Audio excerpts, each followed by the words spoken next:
Tumepita viwanda zaidi ya 7 kwa ajili ya kukagua matumizi ya mbolea zinazotumika kwa ajili ya kutengeneza gundi katika matumizi ya kutengeneza gundi kwa ajili ya veneer, plywood, marine board na vitu kama hivyo.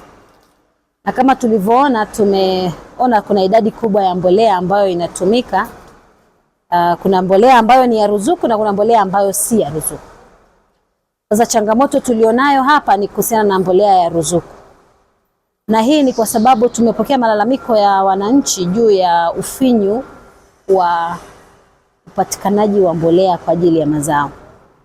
Sasa tukaona tufanye hii operation kuangalia kama je, ni kweli kwamba zinatumika katika hivi viwanda, na kama vinatumika katika viwanda ni kwa utaratibu gani.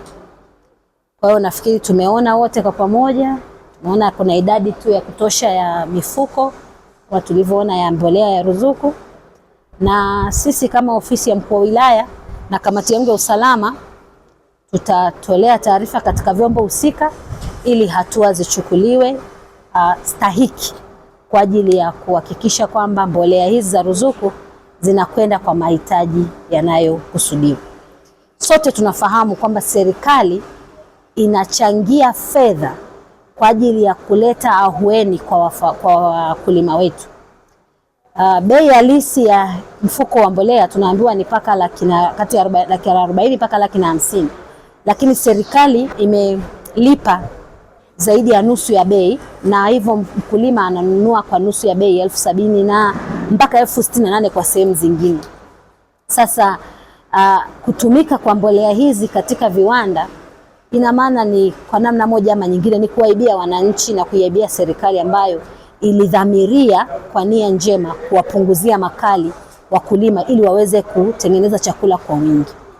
Pamoja na hilo, sote tunafahamu kwamba mkoa wetu wa Iringa upo katika kampeni ya kupambana na udumavu, na moja ya vitu ambavyo vimefanywa na serikali ni kuongeza virutubisho katika unga wa ngano kama vitamini B12, folic acid, iron, vyote vimeongezwa katika unga wa ngano, lakini tumeona pia kwamba wenzetu wanatumia kama ingredient mojawapo ya kutengeneza gundi.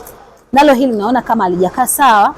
Inabidi sasa tutoe taarifa kwa watu mamlaka husika au viwanda husika ili walau basi kuepusha matumizi yasiyo sahihi ya hivi virutubisho, basi ule unga ambao unaletwa katika viwanda usiwe na virutubisho.